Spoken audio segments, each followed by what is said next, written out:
Hey, I'm Dirk Verbeuren of the band Megadeth. Welcome to Metal Messiah Radio with DJ Sai on his kick-ass show, Le Tour du Métal.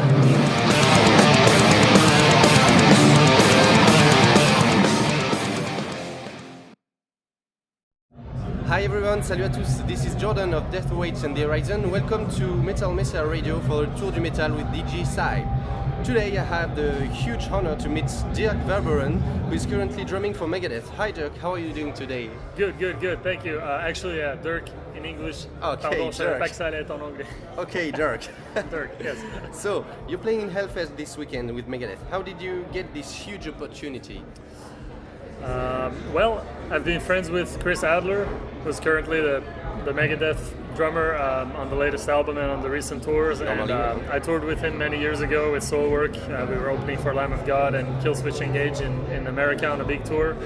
And we've always, stayed in touch more or less since then. And he's always told me that if he ever needed somebody to help him out, he would call me. So that's what he did. That's what he did, yes. He kept his word. And also, I know that the guys in Megadeth were also, doing their own research at the same time. Dave was kind of looking, so it all kind of just came together for me. I got lucky. Okay, that's great. For our American listeners who may not know you, can you describe your career as a drummer? Shortly.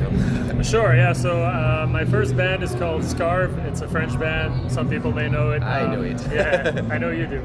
So we did, we started in late '93. We did 4 albums, some tours. Then in 2004, I started touring with Soilwork from Sweden. I became their drummer the next year, and I've been with them ever since. I've recorded now 5 albums with them, and a live DVD. And I've just been basically doing a lot of those 2 bands and a lot of session work and music lessons and stuff on the side. So I've played with people like Devin Townsend. I've recorded with Frederick from Meshuggah, Aborted, Cybreed, a lot of different bands that I've had the opportunity to work with. So I haven't been bored. Okay, that's great.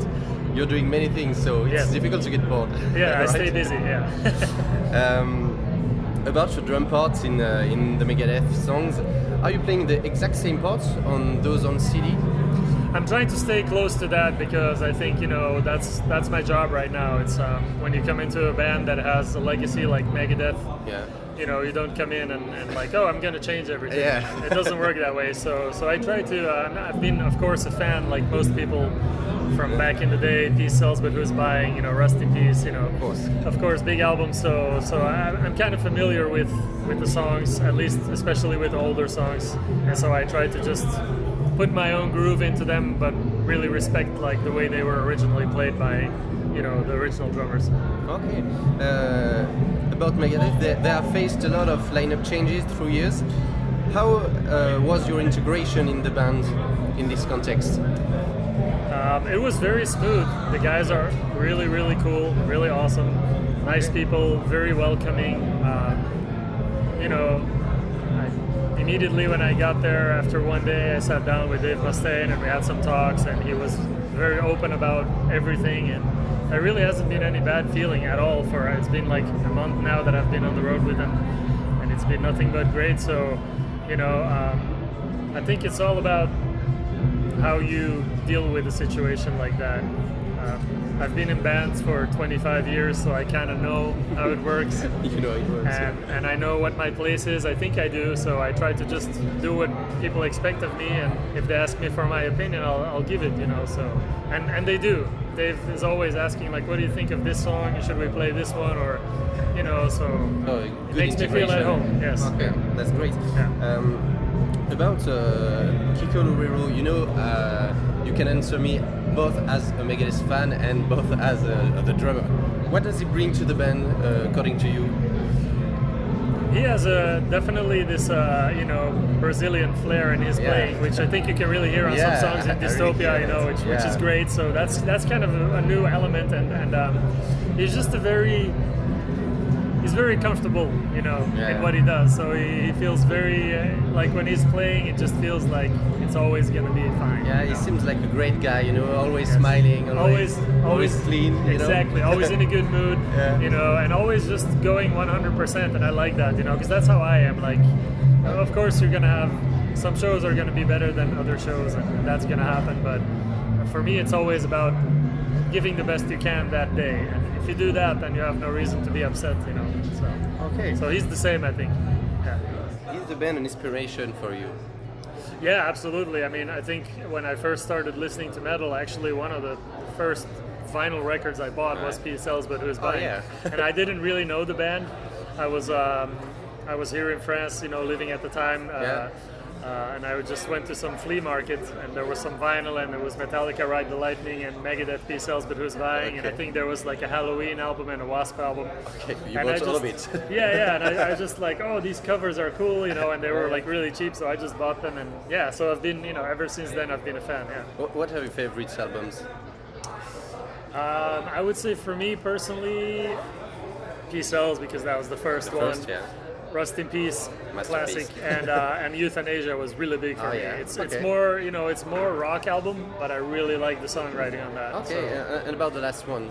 I really like that one too. I yeah, like it's it a great. lot also. Yeah. They really came back to kind of their original style, which is Yeah, good. but with more, with touches by Kiko, that sounds good. Exactly. I think. Yeah, great stuff. About Nick Menza, he sadly passed away. Did he inspire you as a drummer? Absolutely. Yeah? I think actually his groove, you know, the swing that he has to his drumming was a big inspiration to me, because, you know, I was also a big fan of people like Dave Lombardo, of course, and, Okay. you know, Lars Ulrich, and, you know, all that early thrash stuff. And before I even got into death metal and grindcore and stuff, the very early things that I listened to in metal. But Nick had a very particular swing to his playing, Yeah. you know, and I actually really feel that when I'm playing the songs. And it was a strange day when he died, because that was my second show with Megadeth. Yeah. So I did the first one in I can't remember which city that was now, but then the next day we had a day, and we found out during the night that he died, you know, and he died like 10 minutes from my house in this little club really? in Los Angeles that I've visited too. It's a small club where a lot of musicians go to jam. Yeah. And so that was, you know, it was of course a big Real shock day, to yeah. everybody, especially for Dave and David, and you know. Dave and Dave. Yeah, it was rough, man. So, but at the same time, it was nice that night to be able to honor Nick. You know, I really, On stage. yeah, there was some strong emotions, and ever since, you know, it hasn't gone away, because I think about it a lot when I'm playing those songs. I'm like, man, he was way too young to pass away. Yeah, truly. Can you tell us about your future projects right now? Well, right now I'm doing this, so we're gonna see what happens. You know, I'm also currently on tour with Soulwork, but obviously, you know, I can't do the two bands.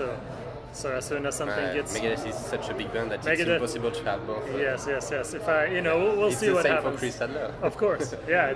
So you know, we'll see what happens, and I'm always gonna be doing like stuff I like on the side, you know, other things, smaller things, because Yeah. I love music. But for the moment, I'm really focused on you know, doing this fill-in gig with Megadeth, and then Okay. we'll see where it takes us. My last question is, what are the upcoming shows of Megadeth with you? Well, we have some more. I have to look at my past. We have some more all on it, festivals. okay. Yeah. We have some festivals like Tons of Rock, Copenhagen. You know, then there's a bunch of shows in Germany that we're going to. You know, then Chris is supposed to come back, so we'll see what happens with that. You know, then the band is going to like Israel, Greece, Bulgaria, and so we'll see. You know, for the moment it's all Europe, but I know that in August they're going to South America for a big tour. So. Okay. But yeah, I don't know yet how that's all gonna be, if I'm gonna be there or not. Okay, so wait and see. Wait and then. see. Wait and So, see. well, thanks for the interview. You're very welcome, Metal Messiah Radio, and cheers, Dirk. Yeah, thank you, man. Thank Thanks you for very the much. interview. Cheers.